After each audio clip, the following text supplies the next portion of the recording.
Well, good morning, everyone. Welcome to Hilton Pond Center for Piedmont Natural History in York, South Carolina.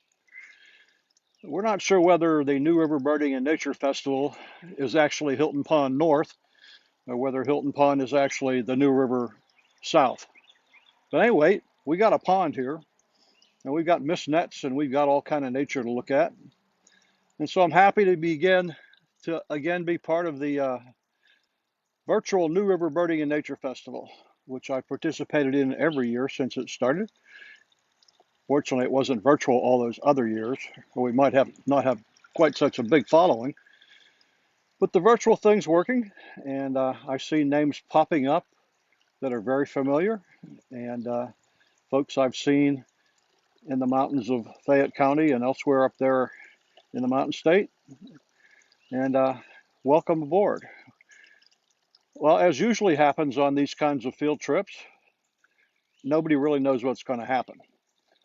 So I have mist net set up here at Hilton Pond, and we'll be walking around looking at the property, scoping out other aspects of nature. Um, One thing I might ask, um, since I've got my AirPods in my ears, I really can't hear a lot of bird noises out there. So if you hear any bird noises on the audio, just type those in so we've got a record of them on the chat.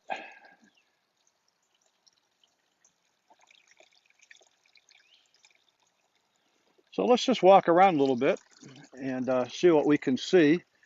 We have a bunch of mist nets set up this morning, as we often do at the festival, and band birds. And incidentally, Hilton Pond Center is the most active bird banding station in the Carolinas and perhaps in the Southeast.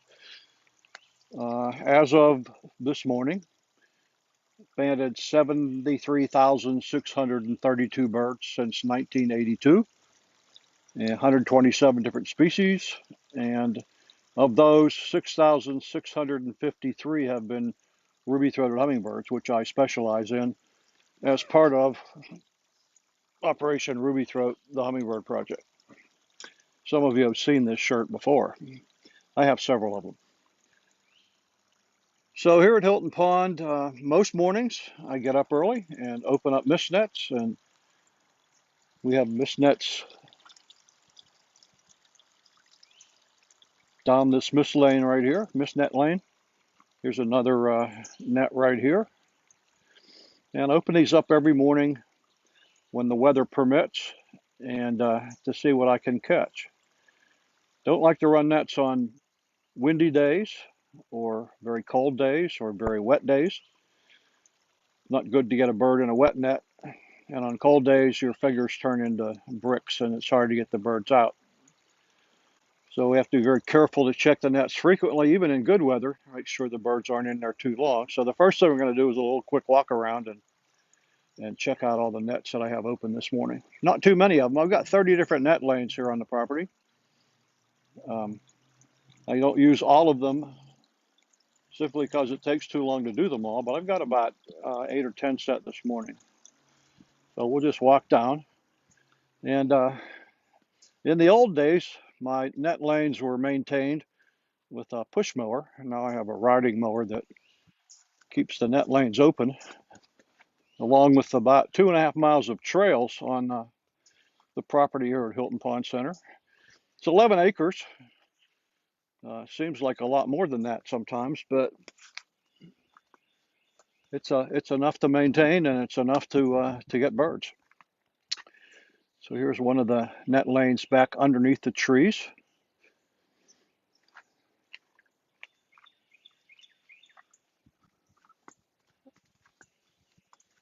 And we have a little bit of a grassy area here behind the old farmhouse. I don't much care for grass. My favorite catch line is down with lawns.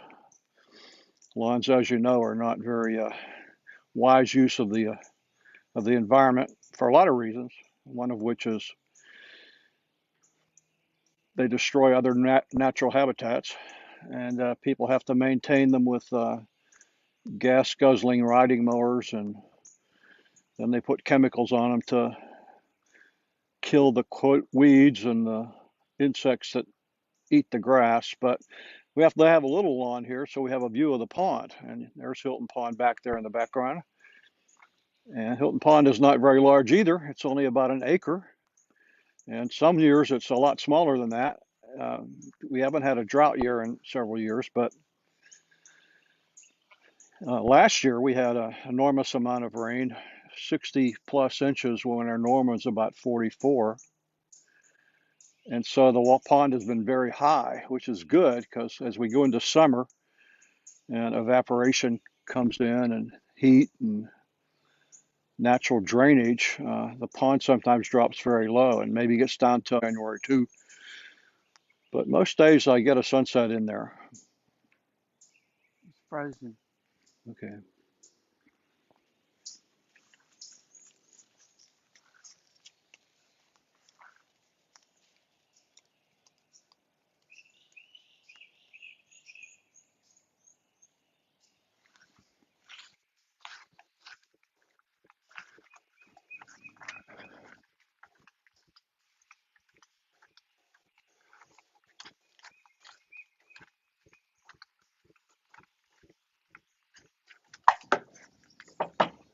Is the sound working? Yeah, no, it's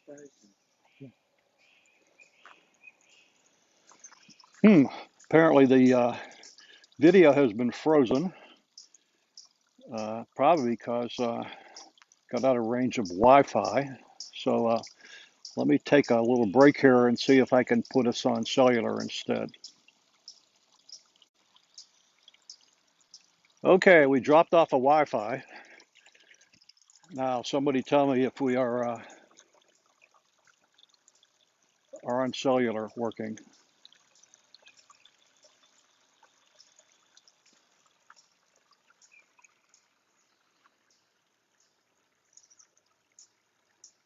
Are we working okay?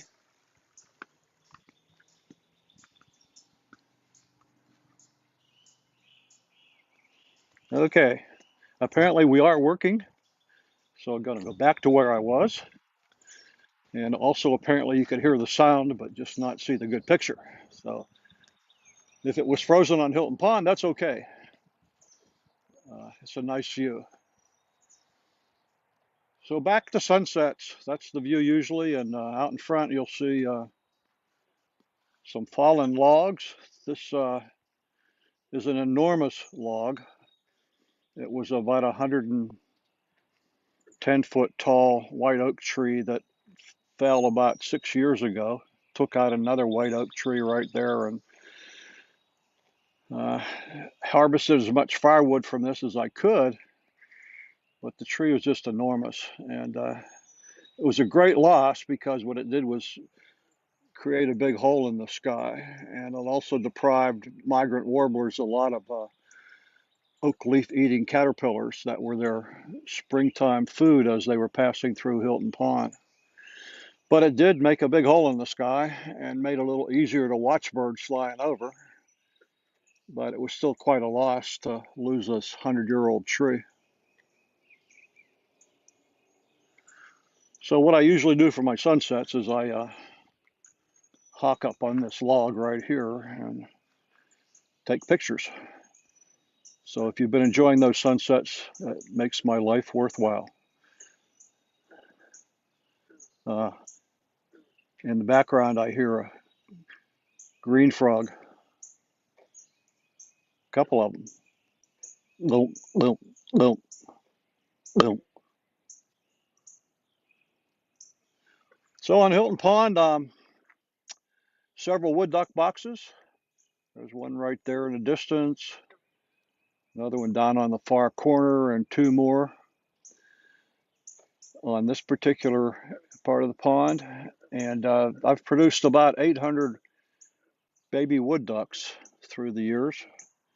It's a lot of baby wood ducks. And I think two of the four boxes were occupied this year, and they've already fledged those ducklings and they've gone off to somewhere else.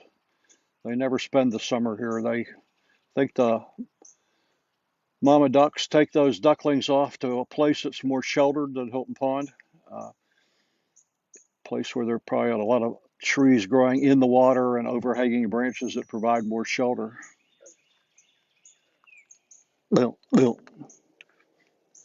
So we're still checking mist nets. We don't want to lose track of doing that. Here's a little non-native flower right here.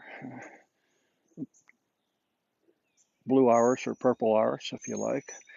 The Hilton Pond Center was, we moved here in 1982 after my 4 very long, very cold, very dark winters in Minnesota grad school where I studied blue jays. And when we moved here, none of the trees you see across the pond were there. This 11 acres was an old farm that probably had been in row crops, corn, cotton, soybeans, tobacco for 100 years. And as a result, uh, a lot of the seed bank for wildflowers was was plowed up. It was in graze for part of that time undoubtedly with cattle and maybe horses, and so things got munched down. But a lot of invasive plants came in when they quit farming. And when I came in '82 with my family, the goddess and Billy and Gary, later on Gary came. But when we came in '82, this was all completely open that you see here. As an old farm had been allowed to go fallow, and so I just said I'm not going to cut 11 acres of grass, and I just let things go, maintaining the trails and nothing else. And so what's happened is natural succession, and we went through early old field succession where it was mainly broom sedge, and then it went to shrubs and blackberry thickets, and then it went to taller shrubs, and then it went to eastern red cedars, and then they finally got succeeded by hardwoods and some pines. And so now you see the results of 40 years of benign neglect, what I call my laissez-faire philosophy of land management. So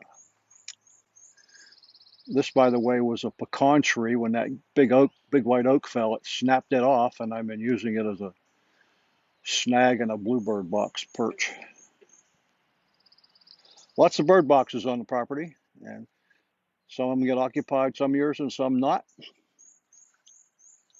So here's a new net lane. I just put this net up this week for the first time in 40 years. And I know you can't see the net, but there's the pole.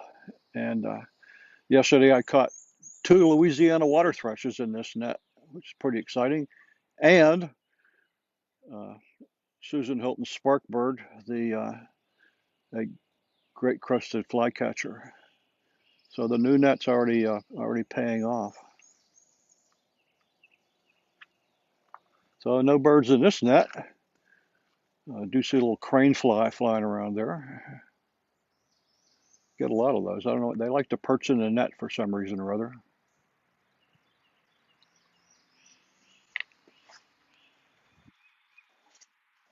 And in front of us is the forsythia thicket. And I mentioned that invasive plants came in, but also there were a lot of things planted by our predecessors, like that blue iris back there. And this forsythia thicket has just sort of taken things over. It's started out being about 10 feet square, and now it's about 60 feet by about 30 feet. But it's a terrific little thicket for things like eastern towhees and brown thrashers, and undoubtedly they nest in there because I catch fledglings on nets that are right beside the forsythia. Here's one of those nets right here. So we'll walk up this net lane, and we're going past things like privet, another invasive plant that came in, and I work assiduously to try to get rid of the privet, usually to no avail. And another thing you'll see a lot of on this property that would take a nuclear device to get rid of, I guess, is periwinkle. Uh, There's a lot of vinca, and I have 2 species, vinca major, the taller one, and vinca minor, the lesser one, and really hard to get rid of. The bad thing about vinca is that it crowds out other ground covers, and nothing can compete with it, not even the honeysuckle. which, by the way, I also get rid of. So one more net lane right here. Walking back up toward the old farmhouse now.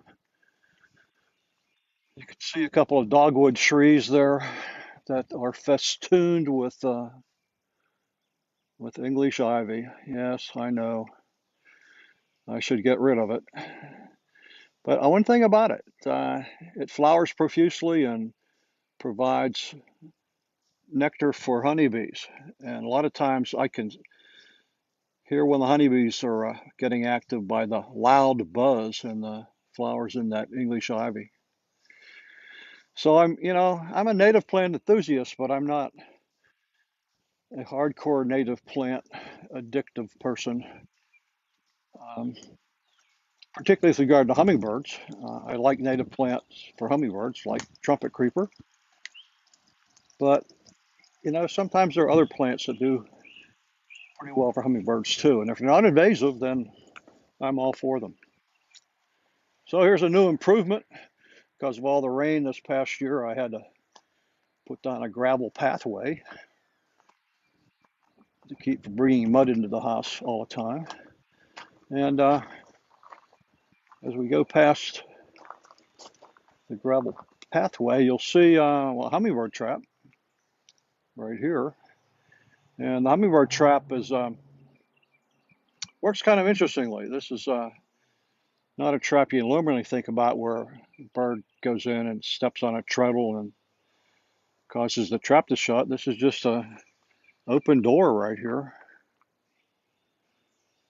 on the trap, and the feeder's on the inside, and the hummingbird flies into this trap through the open door, perches on the feeder, feeds, and then forgets how to come back out, and it flies up to the top of the trap, and I just reach my hand in and get it out. That's the same principle as happens whenever you catch a hummingbird in your garage.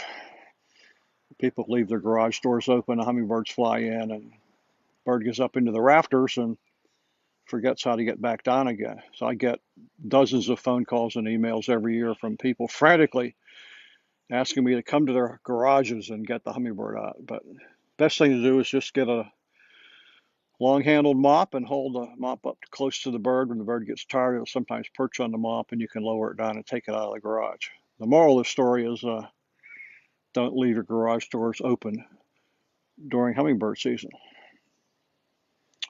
So there's another trap behind this one, by the way. This is a trap that's baited with sunflower seeds and a little tube feeder. And in this case,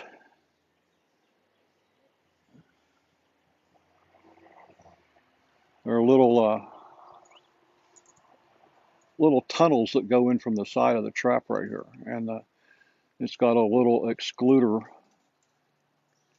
on it, and the birds perch, go into the tunnel to get the sunflower seed, and then can't get back out again. And this trap is amazingly successful in winter, and during this past eruption of pine siskins, I would sometimes get 5, 10, as much as 15 or 20 pine siskins in this trap at one time. They just go in very rapidly, one after the other, and have to clear them out and band them and release them.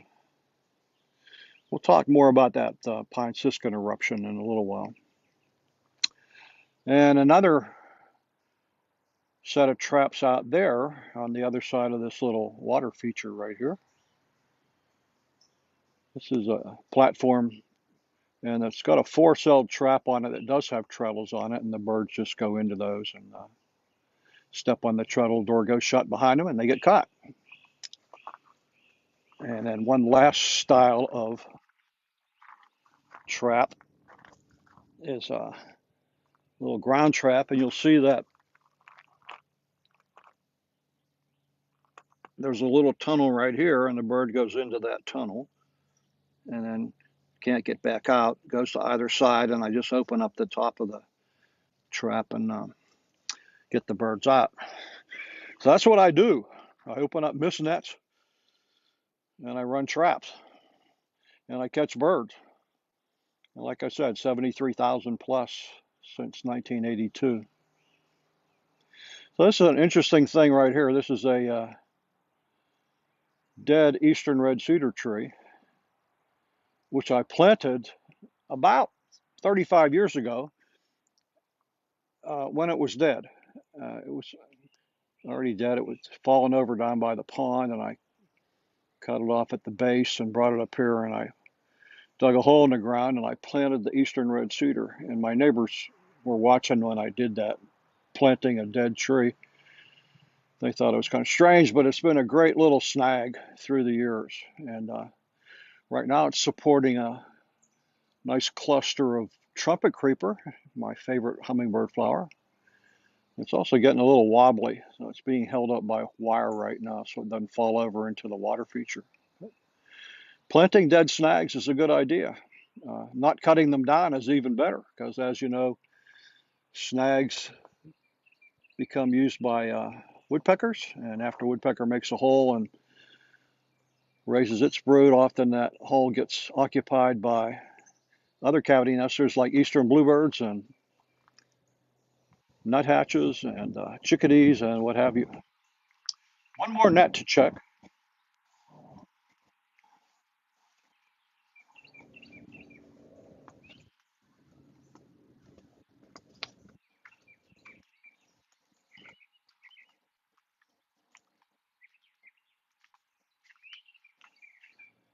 Nothing here except for something down at the other end.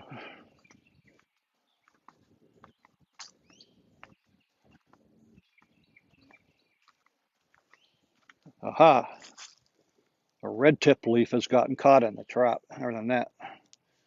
So I'll take that out. And as you might imagine, since nets are non-selective, you never know what you're going to catch in them. In the fall, whenever the leaves turn and start coming off the trees, bird banders just hate it. It's also when the fall warblers are coming through, but often you spend more time plucking leaves out of the net than you do getting birds. So there's a nice willow oak here that volunteered, probably got planted by a squirrel or a blue jay. And it's about 35 years old, but here in the southeast, things grow pretty fast. So certainly not tropical, but being subtropical, we do get rapid tree growth, which often surprises people that visit here from up north because they see these trees and say, oh, that must be 100 years old. And like I said, this was only about 35 or so. And we're getting ready to walk under a very studly muscadine vine. And this is a pretty massive muscadine vine. Here's my hand for scale. You can see a pretty big around, but that's not the biggest part of it. Biggest part is over here and up there and all over the place. And this muscadine, again, is about 35 years old or so. And I never get to harvest any of the grapes from it because the grapes are all way up in the canopy, but the birds just come in and really enjoy that fruit when it gets ripe. Muscadine is a wild grape that you can identify by that long filamentous bark there. And sometimes I have to trim the muscadine, and when you cut it, it's amazing because water just drips out of it. Very dilute sap from the muscadine. So if you ever lost in the woods and are dehydrating, if you can find a wild grapevine, you could cut that and satiate your thirst by drinking that sap coming out of it. So we're coming to a work area now. I mentioned that back in 2015, that huge white oak down by the pond blew over. Well, a year ago Easter, this tree also went down. And this is a southern red oak. And just as the white oak made a hole in the sky, so did the red oak when it fell. And it managed not to fall on the farmhouse, which was over there, which was fortunate because I'm quite certain it would have crushed it and maybe permanently destroyed the farmhouse. But I've been working on it now for a year.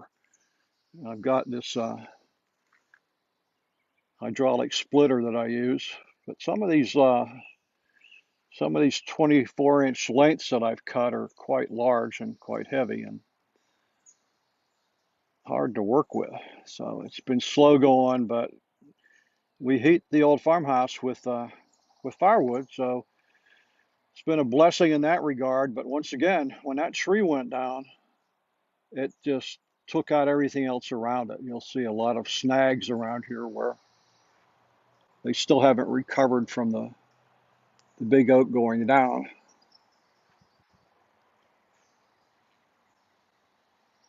But it did improve the view.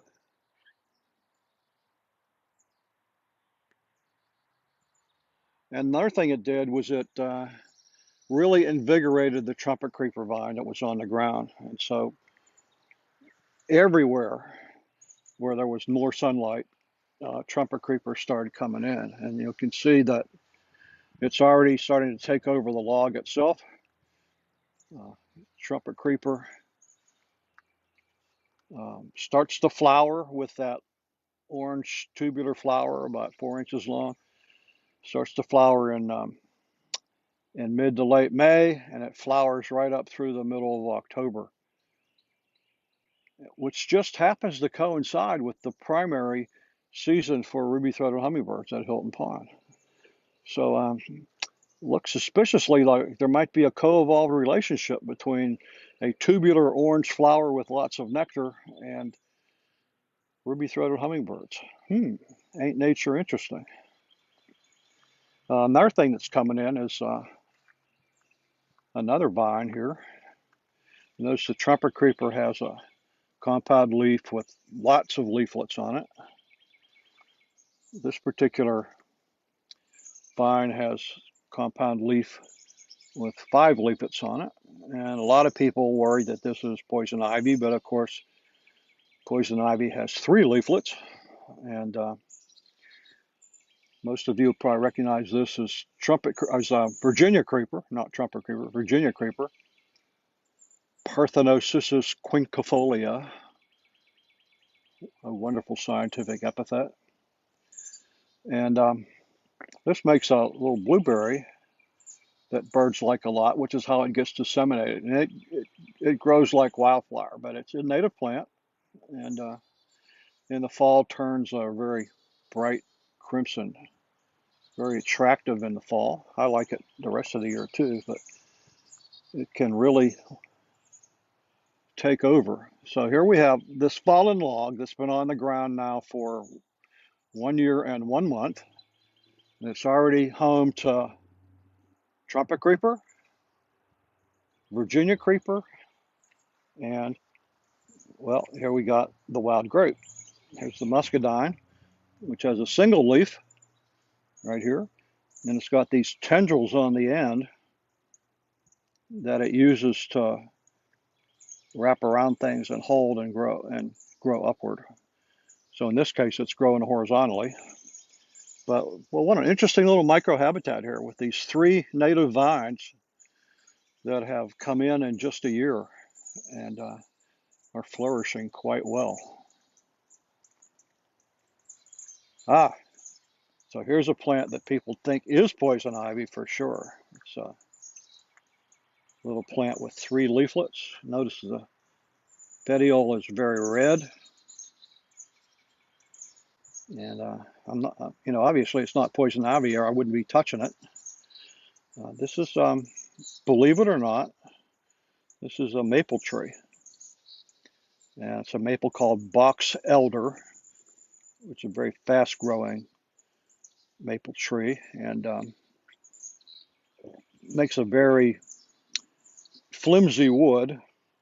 Several of these trees got knocked out by the big oak when it fell.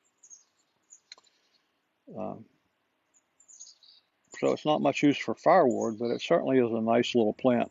Grows pretty quickly and provides shade and shelter. So box elder. And here's more of the big oak.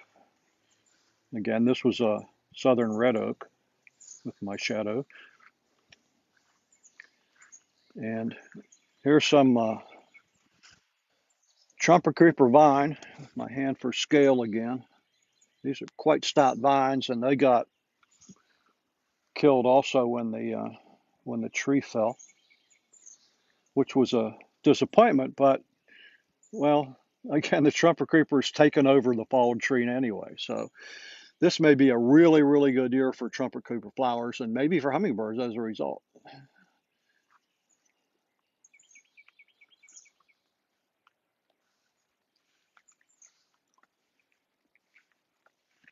So we're back to the original net we looked at now. So we'll make one more round. We try to check the nets every 15 minutes or so. Uh, Again, the birds don't get hurt in the net, but you don't want to leave them there for too long because they get harder to take out.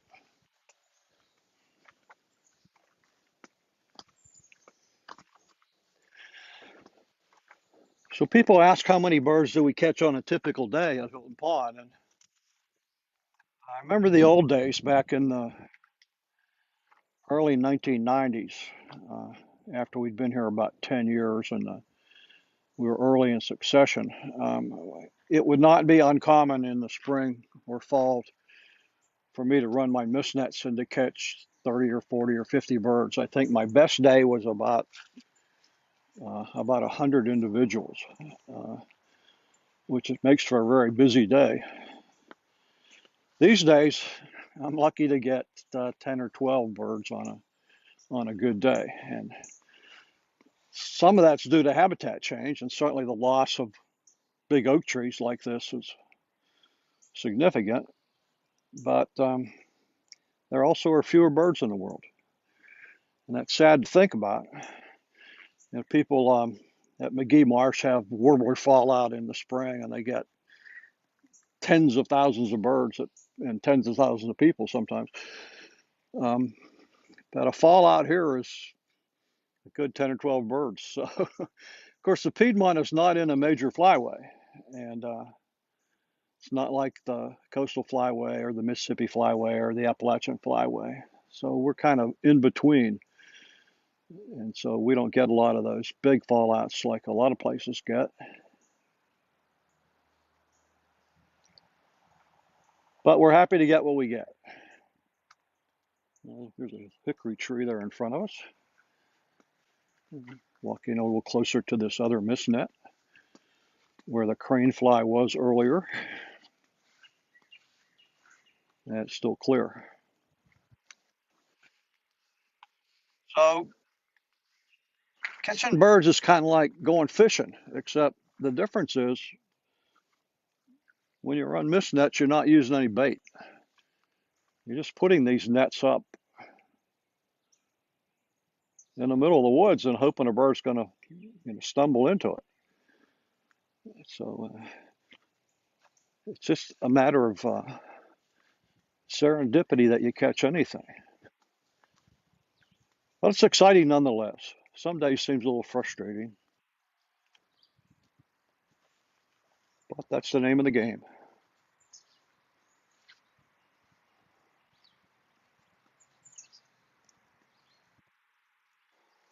Okay, so the nets have been open now since 6:30, and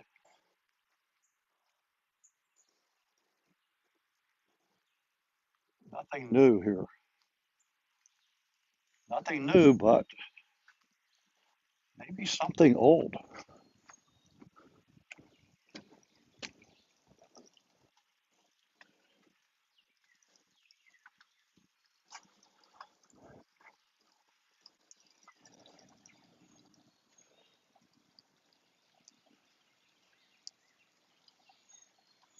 Bear with me a second. I'll be right back.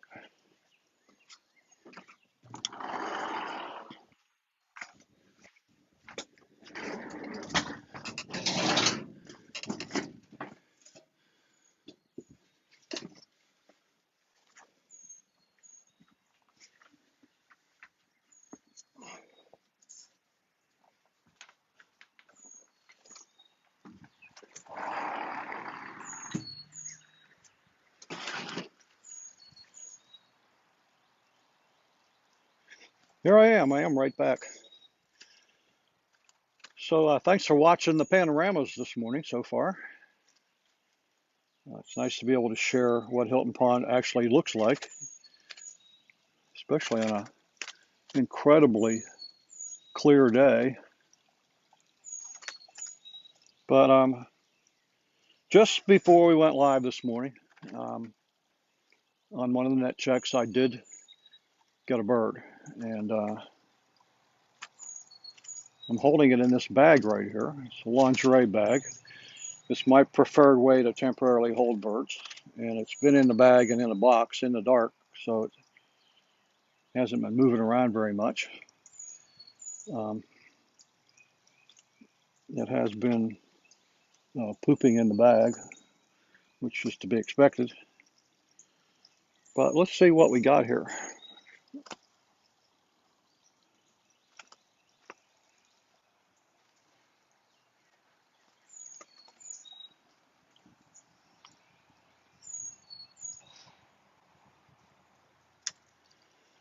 And this bird was in that new net down by the pond where the crane fly was. And as you can see, what we have here is a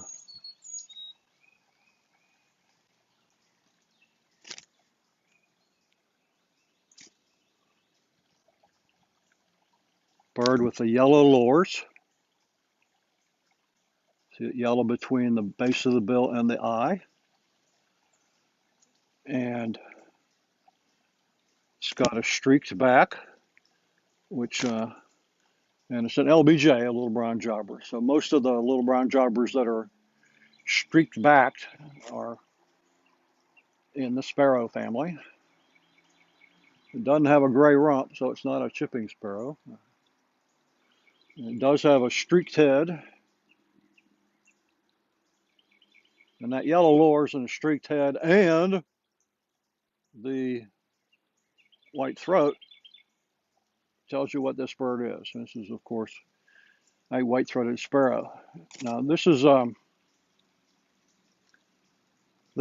two morphs of white-throated sparrows. There's a bright morph, which has white stripes on its head, including that superciliary line. And then there's a dull morph. And the dull morph is this one right here, not nearly as bright. And this is probably a young bird. It's got a lot more streaking on the breast, and the tail feathers are very pointed and worn. So this is probably what we call a second-year bird that hatched out last year, probably in Canada, because we don't have breeding white-throated sparrows here in South Carolina. They breed much further north, up the northern part of the Appalachian chain into New England and southern Canada, pretty much across Canada. But they come down in the winter, and this is one of the more common winter birds, white-throated sparrows. Um, but these two morphs are kind of interesting because the bright morphs seem to be less attractive to females than the dull morphs. And that's because the dull morph birds are better fathers than the bright morph birds. The bright morph birds are better at defending territories, but the dull morph males are better at taking care of chicks.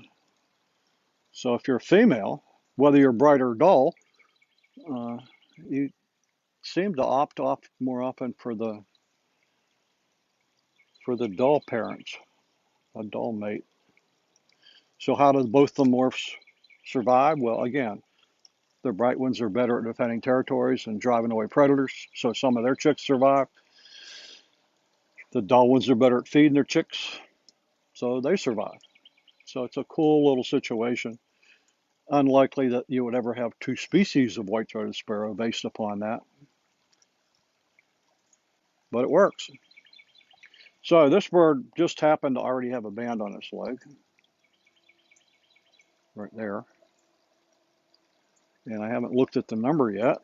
Let me do that.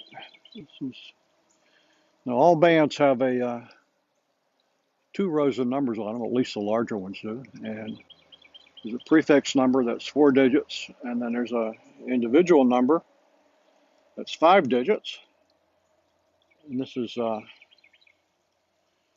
56406. Let me write that down in my book for a second.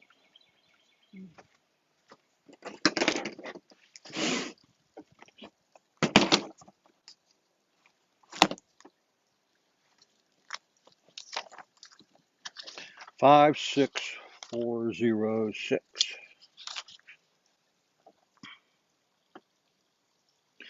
Now let me look that up in my list of bands since it's already banded. And 56406. Huh, very interesting. This bird was banded on New Year's Eve, 2020. So it came down sometime last fall and ended up in a net on the last day of 2020. So this bird, as a youngster, would have been a hatchier bird right up until the ball dropped on New Year's Eve. And on January 1, it became a second year bird. So that's the terminology we use in the bird banding world. Hatch year is the first year up through December 31st, and then second year, and then the next year, third year, fourth year, so on.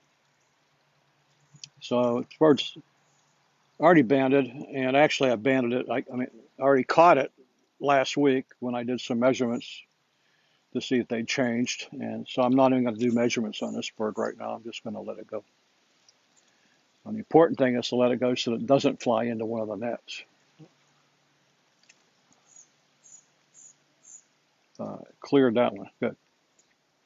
Just happened to have one more bird that was caught just before you guys came online.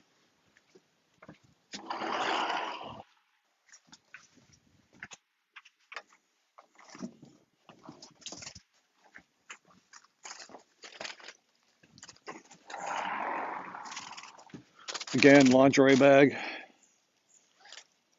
When these get dirty, I just throw them in the wash machine after taking the bird out, of course. And,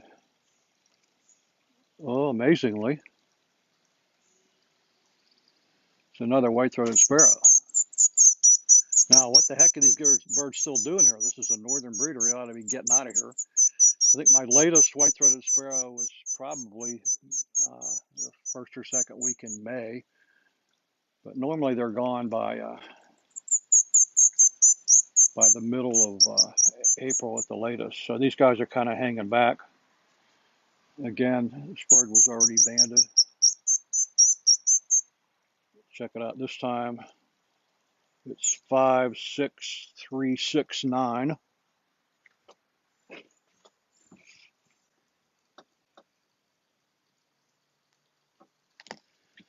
And 56369, which would have been earlier than that last bird, which was 56406. 56369 was banded not too long before the last one. It was banded on the 21st of December 2020. And it too, notice those very pointy tail feathers and a good bit of breast streaking. So it too I banded it as a hatch year bird and is now a second year bird. And white-throated sparrows like to nip you a little bit. You can see, but it doesn't hurt. Notice that conical, so-called finch-like bill. In this case, it's a sparrow-like bill. And one of the misleading things about bill shape, I'm going to go ahead and let him go now. He looks almost exactly like the last bird. Oh, cleared that net. Good. One of the confusing things about bill shape. Oh yeah. If you look at a high school biology text, I taught high school biology for many years. There's almost no mention made about birds. All they care about in high school biology in most classrooms, not mine, are things like the mitochondrion is the powerhouse of the cell, cell biology, and they never get to botany or ecology or anything about birds. But the one thing that's in most biology textbooks about birds is that one illustration that shows bird adaptations based upon bill shape and leg length. And they get pictures of herons with really long legs, and they're wading birds. And they got pictures of penguins with no wings and short legs. And they got pictures of bird bills. And they got these shapes. They got the long bill of the hummingbird adapted for drinking sugar water. And they got the cone-shaped bill. Seed-eating birds. That's what they all say. But that works in the wintertime. But seeds in general are not the most nutritious, most beneficial food for raising chicks. So all these cone-shaped birds, the sparrows and the finches and cone-bill-shaped birds, finches and sparrows, they're making use of those caterpillars just like the warblers do. So nothing satisfies a baby cardinal more than mama bringing home a great big lubber grasshopper, stuffing it down the baby's craw, and get a lot of nutrition out of that grasshopper. Now the seeds are nutritious too, and they got oils and proteins in them, but they suffice in the wintertime. But if you're raising a brood, boy, you want to make use of every resource you got out there. So worms and insects and grubs and beetles and all sorts of things are fair game for even the cone-shaped bills.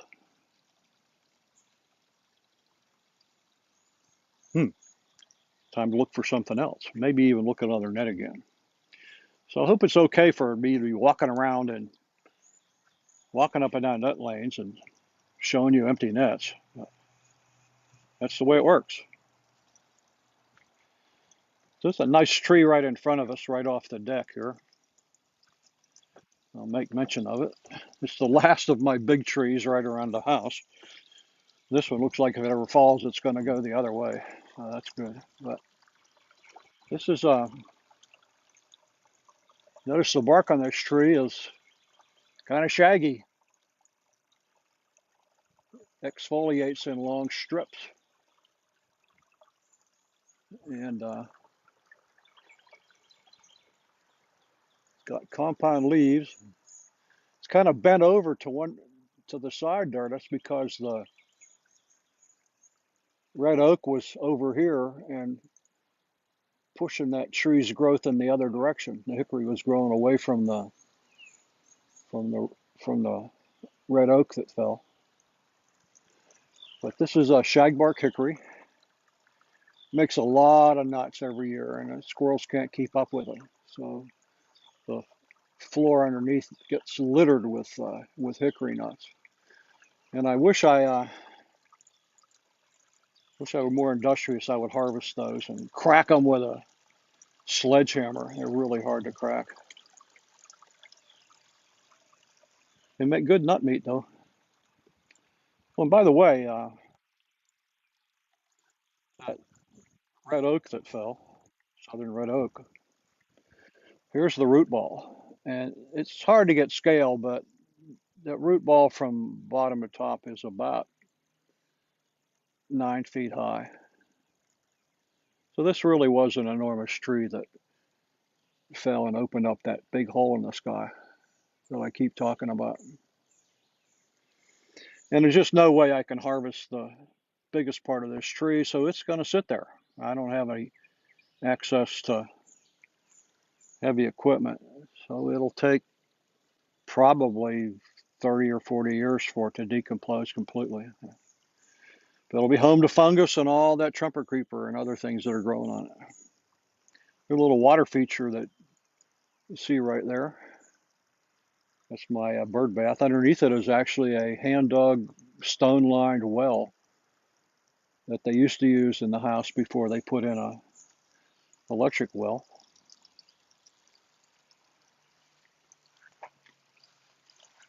And little water feature here, uh, with moving water. People ask me all the time about how do you attract birds to your yard? Well, the name of the game is habitat. So if you live in a parking lot, you're probably not going to get anything except house sparrows and European starlings. But if you have a backyard, and most everybody has at least a little backyard, um, you plant for birds and you provide habitat. And then you supplement that with bird feeders, of course. But if you really want to attract birds to your yard, you really do have to have a water feature. And that water feature can be a fountain like that. It can be a bird bath like I showed you. It's better to have the bird bath down close to the ground, and it's better to have it near some shrubs where the birds can escape to if a predator comes along. But believe it or not, water is more scarce in the environment than food is. And so, potable water, that is, drinkable water, water that birds can get to. So, if you want to get birds, you want to have a water feature, preferably with moving water because the sound attracts those birds. And keep that bird bath clean. Cleanliness is next to godliness in the bird world. And birds bathe a lot. They need to keep clean. And you need to keep that bathwater clean. So we're looking at empty nets. I hope you're not disappointed, but like I said, it's the name of the game.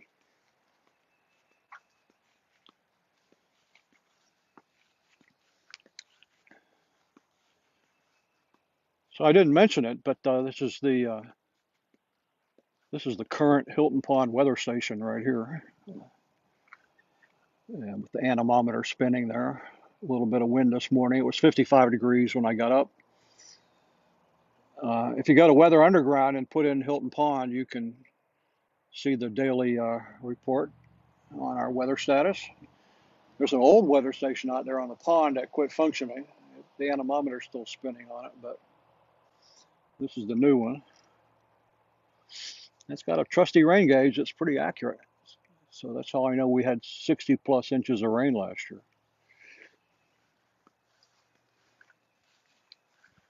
More of this dreaded vinca right here. Again, this is the tall one, vinca major. No birds in this net.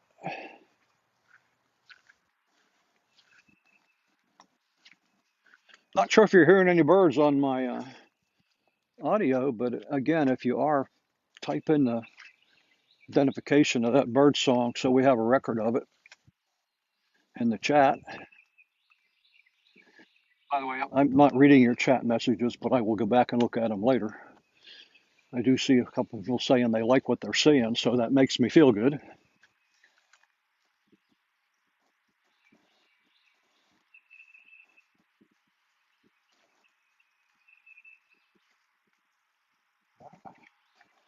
One more net to check.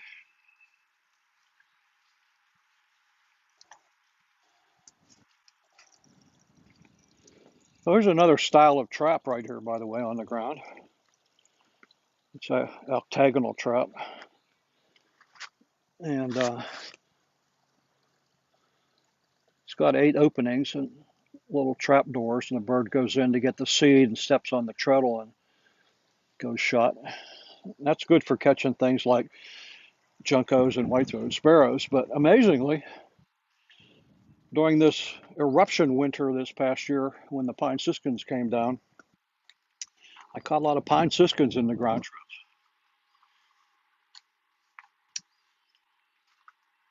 So let's talk about the eruption for a minute. Um, that's Irruption, not eruption, but eruption. And Last year, people across Canada who look at such things noticed that there was not a very good seed crop on the various trees. The pines weren't making a lot of seeds, larches, all the other coniferous trees just weren't making a lot of seeds. And when that happens, the northern birds that overwinter normally up there, that depend upon those seed crops, have to bail out. And so every now and again, you'll have this seed crop failure and you'll have a major eruption of winter finches, things like especially purple finches and pine siskins, but also crossbills, redpolls, and even evening grosbeaks. And so, yes, indeed, as predicted, the winter finches did erupt in almost everywhere in the continental U.S. And I banded um, more than 1,300 pine siskins starting back in October through last week. Um, that's unprecedented. I never had more than 700 before in a given winter. So it was a huge number of pine siskins. So pine siskins, are little sparrow-like birds with pointy bills. They're related to American goldfinches, the same genus. And goldfinches also came down this year, but not in as big as numbers as the siskins did. Um, but the siskins brought with them a little bit of a problem. And as the season progressed, we started getting more and more reports of avian conjunctivitis and salmonella poisoning. And avian conjunctivitis probably got picked up by house finches back in the late 80s, early 90s from domestic fowl. And it's an eye disease that actually is a respiratory disease. And in house finch disease or conjunctivitis, I hear a crow in the background. That's an American crow. We have fish crows here also. Um, but this eye disease is actually a respiratory disease that will kill a bird. But the eye's crushed over, the birds can't see, they can't feed, they usually starve or get hit by a predator. Some of them survive, and house finches in particular, I think, transmit um, the mycoplasmal bacterium that causes conjunctivitis. I think they transmit that to chicks in the nest because I've caught young house finches recently fledged that already had eye disease, and the only way they could have probably gotten that is from their parents at the nest. The other disease, salmonella or salmonellosis, caused by salmonella bacteria, really hit the pine siskins hard, and it's a disease that gets picked up primarily through droppings. It's a fecal oral disease. Birds are pecking through seeds and also are pecking through droppings at the same time, and they pick it up, and it's highly contagious. And it's also contagious to human beings. So there was a potential for salmonella infected finches, including siskins, to give that disease to humans that didn't wash their hands after handling a dead siskin or cleaning a dirty feeder. So I'm telling you all this stuff because there was a big controversy about what to do whenever the salmonella hit the pine siskins. And North Carolina DNR said, well, take your feeders down for a few days, sanitize them with Clorox, and then put them back up. South Carolina DNR says, take down your feeders and don't put them back up again until after the siskins are gone. Well, I started thinking about it, and I realized that probably feeding that was judicious, doing it the right way, might help minimize the spread of disease. And by that I meant, first of all, being scrupulously clean with your feeders. You have to clean your feeders like your bird bath. You have to clean them at least weekly. And if it's wintertime and you've got some question about disease in these huge flocks, you've got to be even more judicious about cleaning. But after thinking about it for a while, and about 10 years ago, I started thinking about this actually when we had another eruption of pine siskins. But I started thinking about the kinds of feeders that we use. And feeder I've been using forever is this really tall Droll Yankee tubular feeder. But you notice it's got round holes on it.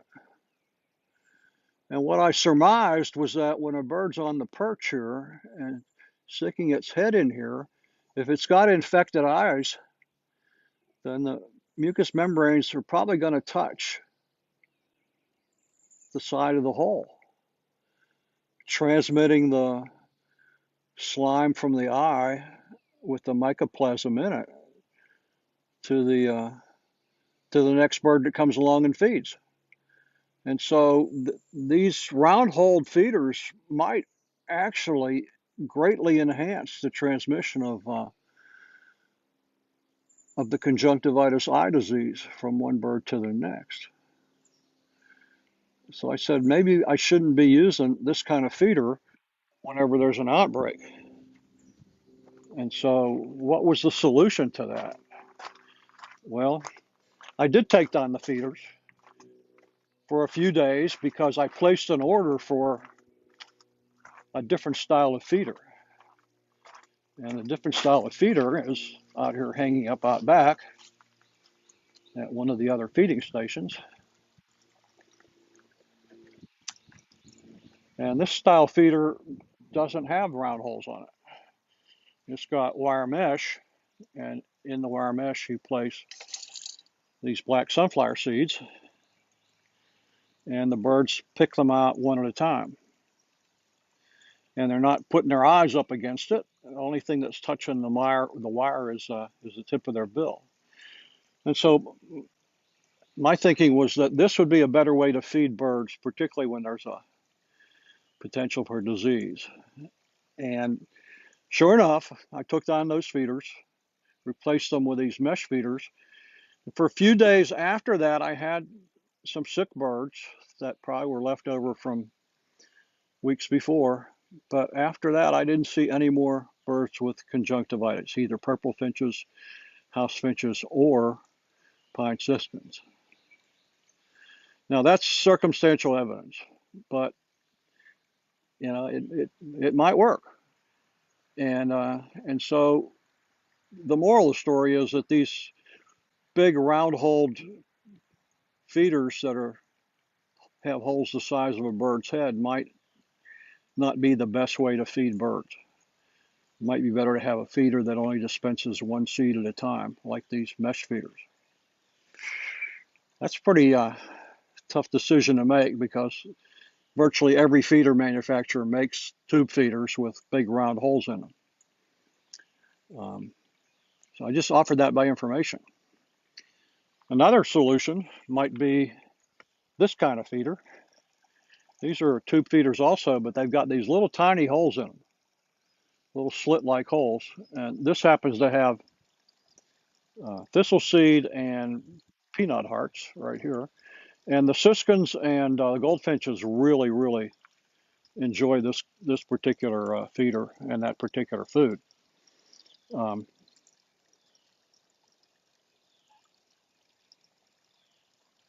the level's not going down very fast right now because I only have a few goldfinches and the siskins are gone. But it's interesting that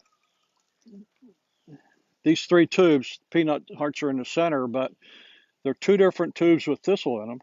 And this tube right here is thistle seed that I bought last year. This tube is thistle seed that I bought this year. And so people say, does thistle seed go bad? And the circumstantial evidence again is that yes, it does. And it looks like this particular batch, which is old, is not nearly as attractive as this batch that's new. And I tried that all winter long. I kept filling this feeder with old seed and this one with new seed. So thistle seed's expensive, so don't buy a whole bunch of it in advance. Buy it as you need it. Don't store it from year to the next. Of course, it might just be a different batch of thistle seed too. So I don't want to jump to any real conclusions here, but other than to say use fresh seed when possible. That's always a safer bet. Now, one other thing about, excuse me, eruption and disease. Um, Another type of feeder that's pretty popular with people is a platform style feeder. And I use my platform feeders to put traps on. This one doesn't happen to have a trap on it right now, nor does it have any seed in it. But when you use a platform feeder, um, birds of all species come there, and they feed on that stuff.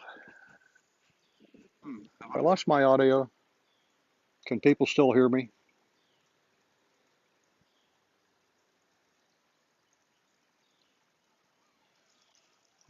Is my audio on? Can somebody respond to that?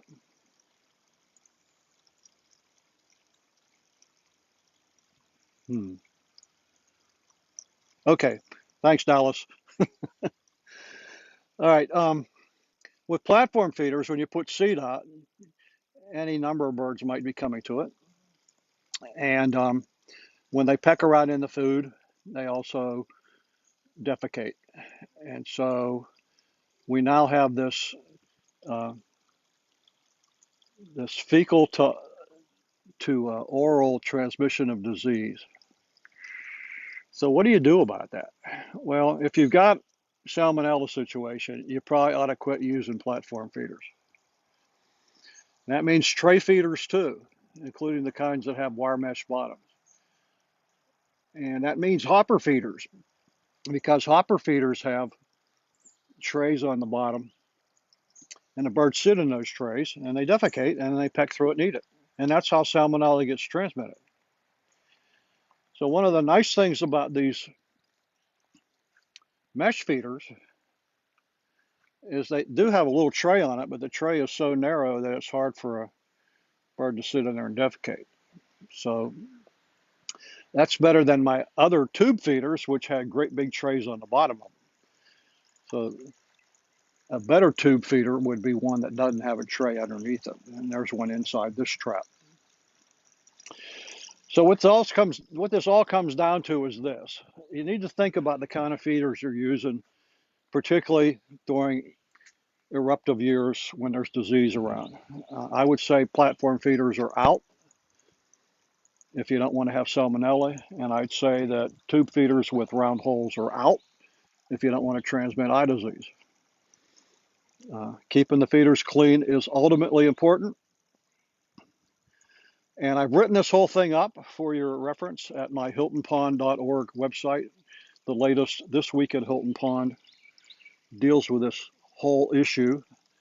And so if you want to go to hiltonpond.org and check out that blog, it's there. And I do want to mention also that at the same time I was thinking about all this stuff, so was Julie Zickafoos, who many of you know. Julie's been at the festival just as many times as I have.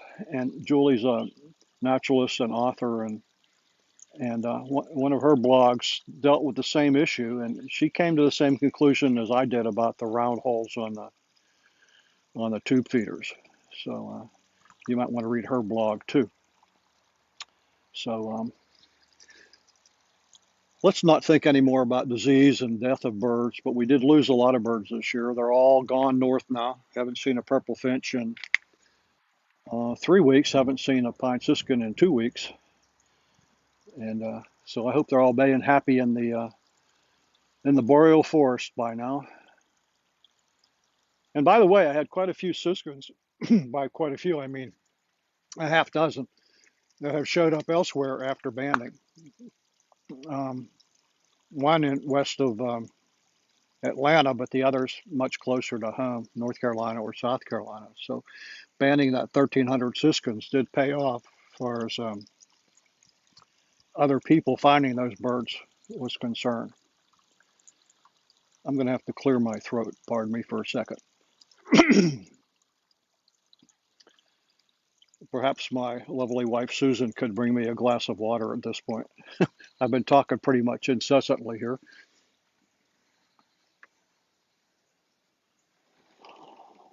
And here she is. Thank you, dear. Mhm.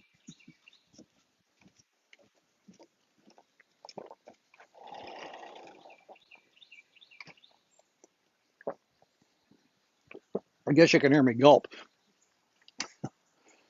Bodily functions. At least I didn't flush the toilet. That's an inside joke, by the way, for festival watchers. Here's a eastern red cedar tree. Pretty nice evergreen that provides year-round shelter.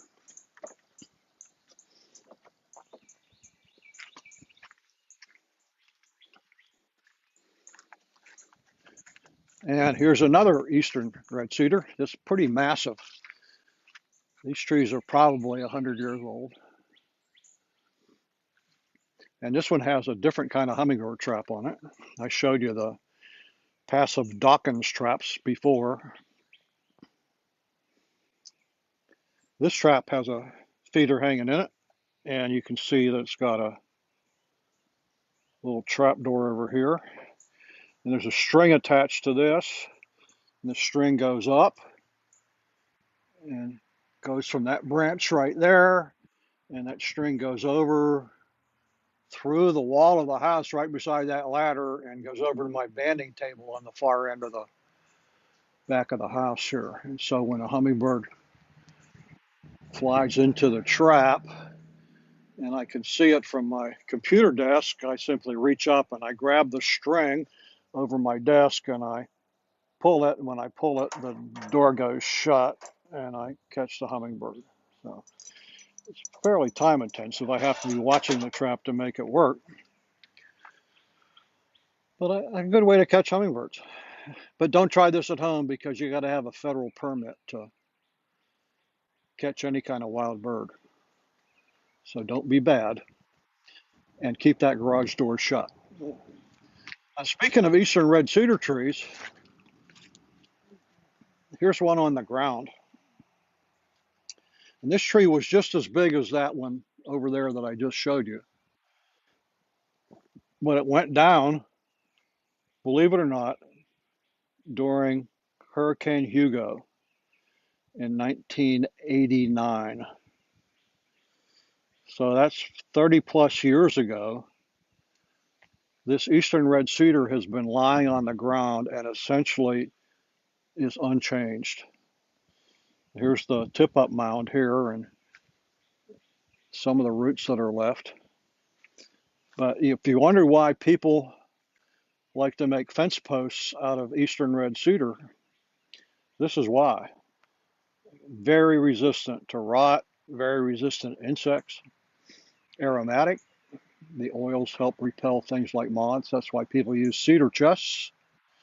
It's also why flying squirrels put eastern red cedar bark in their nests. Probably repels mites and lice. But imagine that, 30 years on the ground and still not rotten. Pretty amazing. All kinds of stories. And we're going past a new bluebird box I just put up this year. Has not been occupied thus far. I put it up at this particular location so that the goddess could see it from her work desk. I like for her to be able to watch birds too. And here's my shed, and my shed also has a bird box mounted on it. And if I open this box up, down inside, you'll see 5. Guess what kind of birds these are? If you look at the nest, looks like a little cave made out of pine needles and leaves. Cave dweller, troglodyte. You may have heard people called troglodytes because they were primitive thinkers. Troglodyte means cave dweller, and the bird family Troglodytidae happens to be the wrens. So this is the Carolina wren has built its nest inside this bird box. Now, a lot of times Carolina wrens build their nest inside of wreaths hanging on your door, or sometimes an old boot somewhere. I've had them build in the grill of my van. Once I had a Carolina wren nest actually in the engine compartment, and I didn't know it was there. And I drove all the way to Rock Hill, which is about 10 miles away, and came back again. And the chicks were okay. And the parents went back to feeding them. So that was kind of a interesting situation to happen. But Carolina wrens are pretty common. This box was used last year, probably by the same pair. Carolina wrens are not migratory. They're resident birds here year round. They're very loud singers.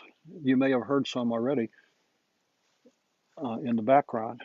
Tea kettle, tea kettle, tea kettle, or kettle tea, kettle tea, kettle tea, depending. And mentioned firewood. Yes, sir, Bob. I got firewood. I got a nice high quality wood stove with a catalytic combustor in it. Burns very clean. Let's see, what's this tree right here? Check out the bark on this tree.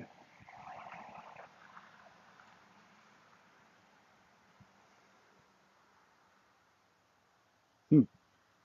Horizontal holes, quarter-inch in diameter, half an inch apart. Experienced bird people know what this is. This would be the work of yellow-bellied sapsuckers.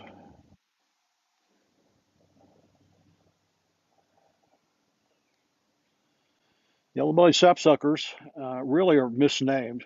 First of all, you never see their yellow belly, and secondly, they don't suck sap, but they lap it up. And what they do is they make these horizontal holes in the tree, and the sap oozes out, and they lap it up with a kind of a brushy tongue that they have, and that's how they get their carbohydrates. And they come down here in the winter. They're a Canadian bird primarily, also up the Appalachians and New England. They come out. I always know when they're here in the winter. They kind of mew like a cat. And this tree has been visited by yellow-bellied sapsuckers every winter that I've been here. So I think there are generations of birds that come back. And all the way up this tree are these horizontal rows of holes. It's just phenomenal. And this tree is kind of stunted, I think. It's about 75 years old, but it's not really very tall for a pecan of that age. And so I think maybe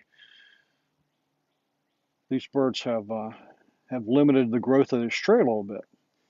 But all we do when we tap a sugar maple tree to make maple syrup is imitate what sapsuckers have been doing for millennia, except they tap all sorts of trees. And this pecan must have particularly tasty sap for the birds to work it this hard. Cool. There's an old boxwood. It's planted by my predecessors.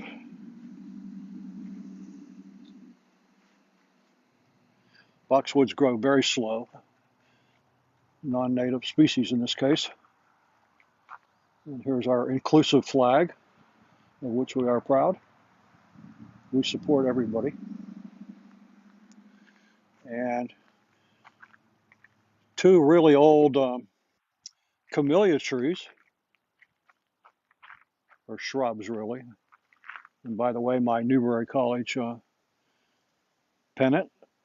Susan and I both went to Newberry College undergraduate.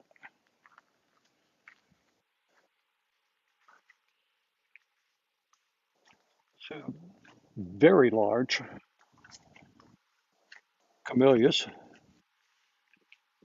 And then one of the few things that I've actually planted rather than letting nature take its course includes this little tree right here.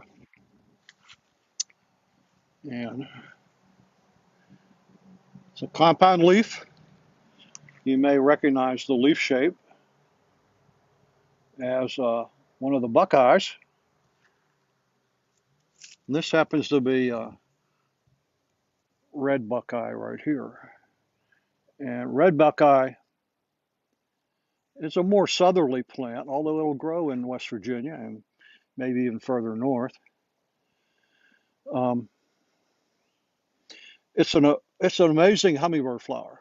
You can see the individual flowers are tube shaped, and I really recommend it as a nice tree, tall shrub for hummingbirds. And it's kind of hard to find sometimes, but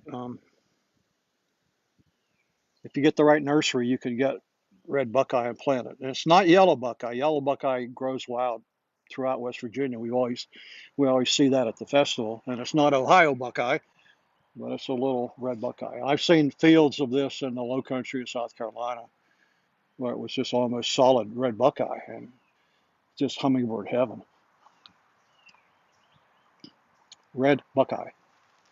And the last of our azaleas, it's not the masters, but it's kind of nice anyway. And so I want to walk up toward the driveway.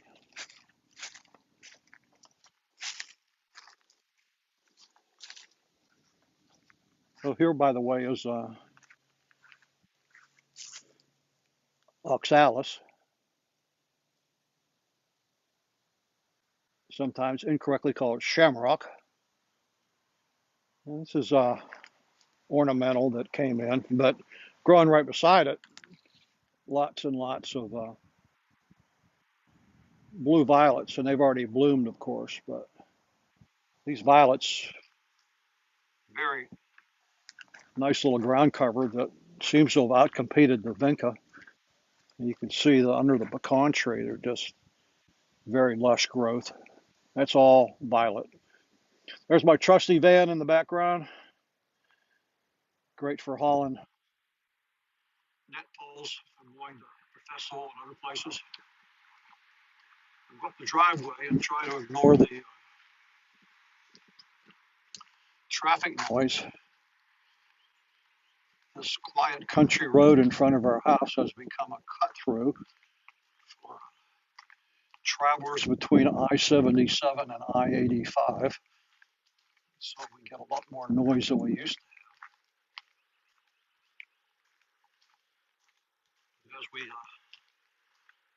As we clear the property here,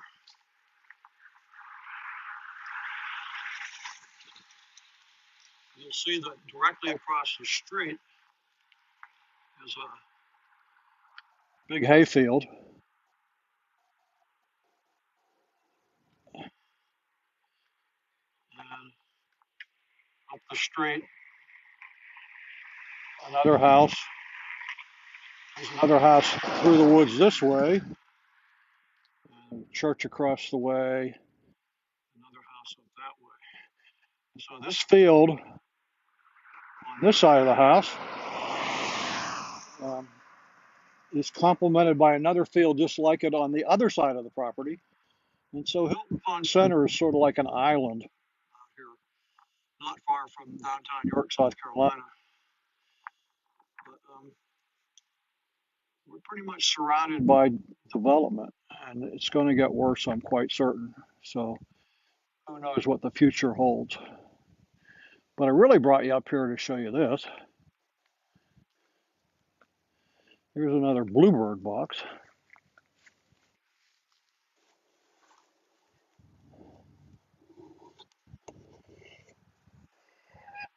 And if you'll see a lot of moss, and you'll see some fur, animal fur of some sort.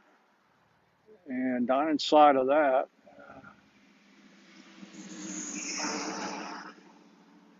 are 6 baby chickadees. And this box has been used,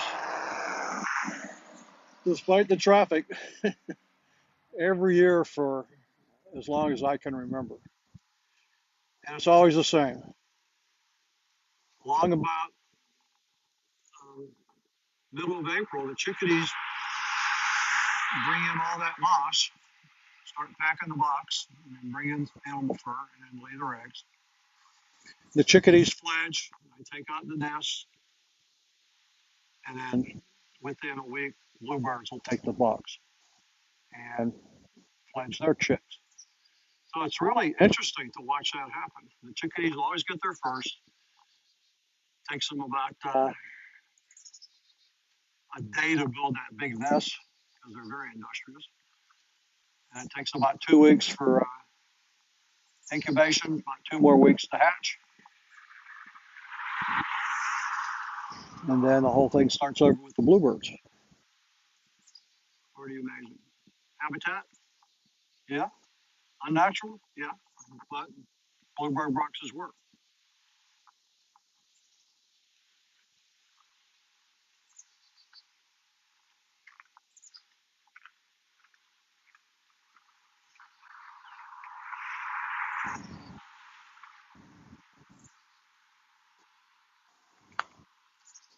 And speaking of habitat,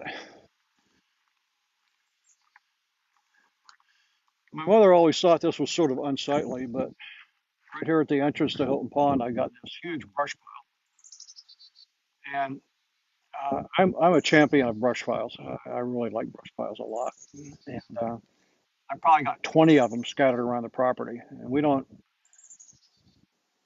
burn any leaves or brush. We make piles. And when we make piles, that provides particularly winter shelter for a lot of birds, but also places for rabbits, for example. All sorts of small mammals use the brush piles. Now here's an interesting non-native tree or shrub, I guess. And if you look carefully, it's got three leaflets, and it's got very sharp spines on it too, extremely sharp. And um, this is called trifoliate orange. It's actually in the citrus family, and you can eat the fruit. It's very, very tart. Better to make a zest out of it, as they say. You scrape the skin off and use it as a flavoring. But I've only got one of these on the property, and I always take the fruit in the fall before it can be disseminated by birds, so it doesn't escape. But it's got a very nice white flower that'll be coming up pretty soon, and it's nice having a citrus plant of some sort.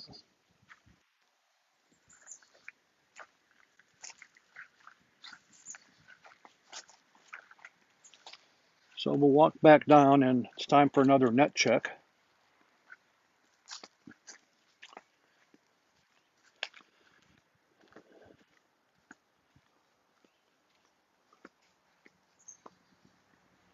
Oops.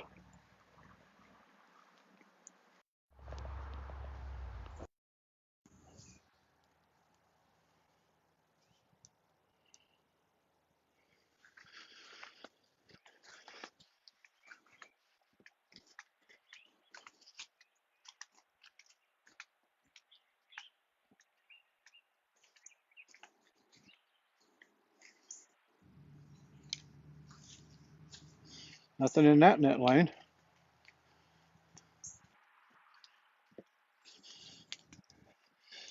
I know it might seem a little bit boring to walk around and look at empty nets, but it comes with the territory. If nothing else, you should be getting familiar with the net line layout here at Hilton Pond.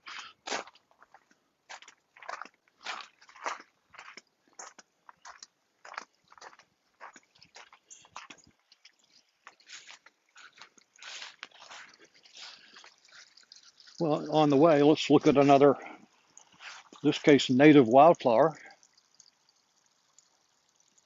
This is called lyre-leaf sage. It actually is one of the sages. It's a native plant. The leaf is shaped like a lyre, Lyre, and these purple tubular flowers, I have seen hummingbirds going to them.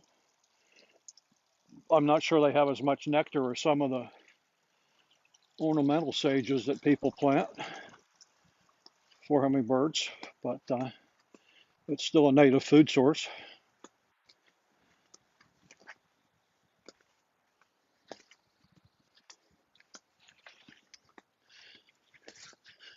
I guess you can hear my flip-flops flopping in the background, huh?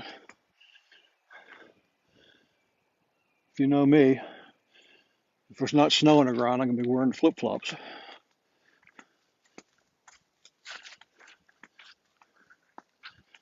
Back to Hilton Pond.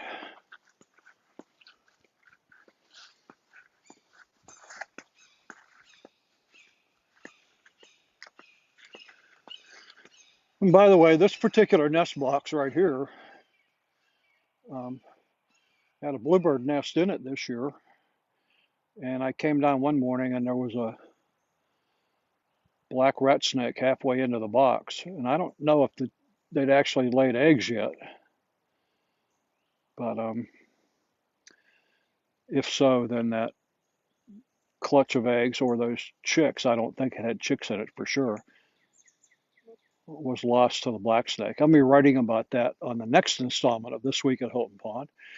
But that's the way it goes, you know. If you put up nest boxes, you might get black snakes. Just like if you put up sunflower seed feeders for chickadees, you're also going to get sharp-shinned hawks. So rather than get worried about which is better, bluebirds or black snakes, I just watch what happens. What a great opportunity to see animal behavior.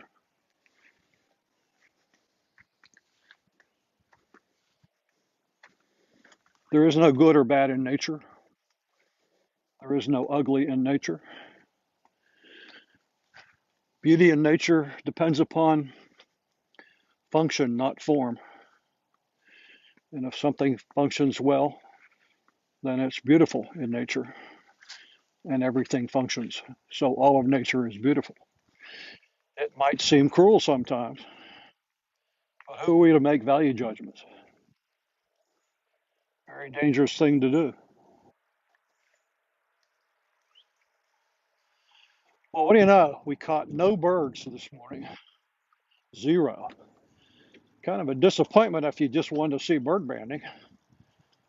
But I got one more thing up my sleeve here. I did catch something else.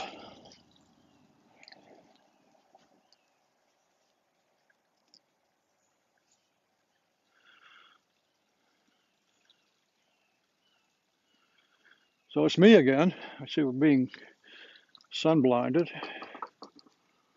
There we go. So in the middle of the night tonight, last night, Susan elbowed me. She said, "I think I hear something." And sure enough, when you live in the country, all sorts of critters come into your house. We once had a skunk nest under the house with mama and a bunch of baby skunks, and it was right under the bedroom. So that wasn't very pleasant. And of course, we get snakes in the house all the time, and that's good because that helps cut down on rodents. And just yesterday, I caught an anole, a Carolina anole, a little lizard that was running down the hall, and moved it outside. But Susan's woke up at 3 o'clock this morning and she heard something in this trap. Here's it's a live trap called a Sherman trap. It's got a door that goes down, and as you might guess, what we caught was a mouse. And we don't have house mice here, which I'm grateful for. They're an imported species from Europe, but we do have a lot of white-footed mice.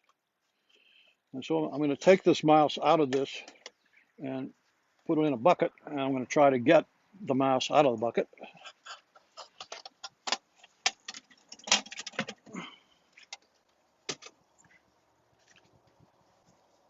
What it'll probably do is as I stick my hand in the bucket, it's going to crawl up my sleeve and jump off, and it'll get away. That's what they usually do. But I'll see if I can get him. Ah, I got him.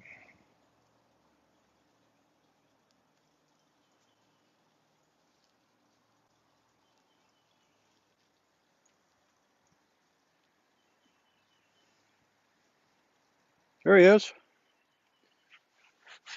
a little tiny mouse.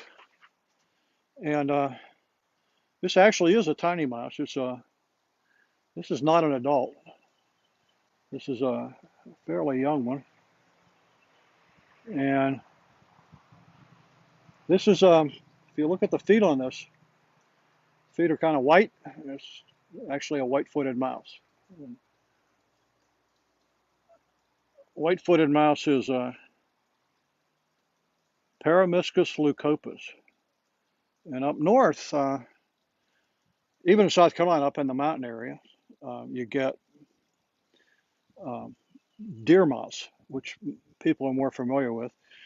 The deer mouse has a tail that is very strongly bifurcated, white underneath and dark on top. This tail is not bifurcated, but bilateral.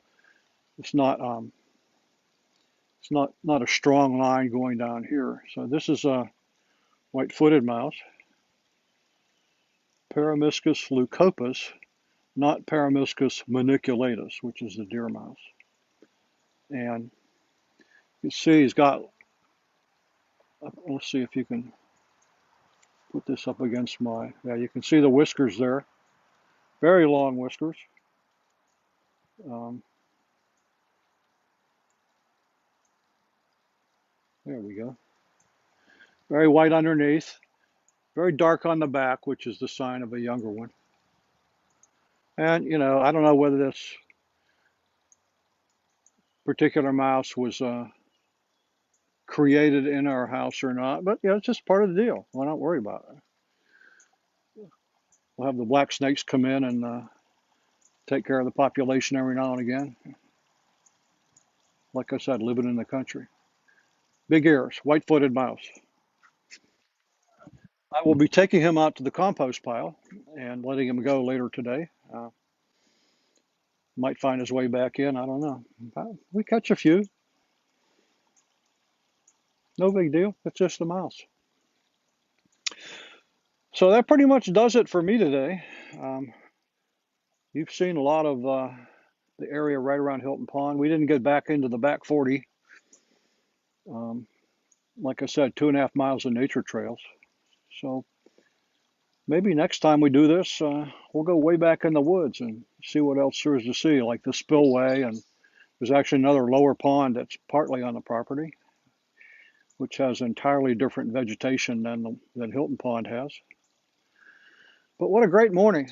I don't know if any of you have stuck with me for the whole time, but if you did, I'm grateful.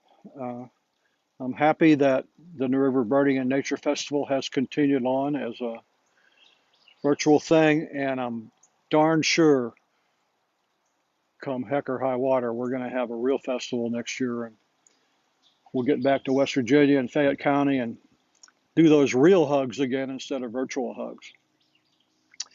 So come visit me on my website, hiltonpond.org or rubythroat.org for all the hummingbird stuff. If you would, check out my fairly regular installments of This Week at Hilton Pond. Again, the latest one's about the salmonella and the eye disease that hit this winter because of the massive eruption of winter finches. Next one will be about black snakes and bluebirds and maybe some other stuff. And I'm happy to host you here at Hilton Pond. Susan, the goddess, sends her greetings to everybody. I send my greetings and real hugs. So here we go with a hug. And thanks for watching. Come see us sometime.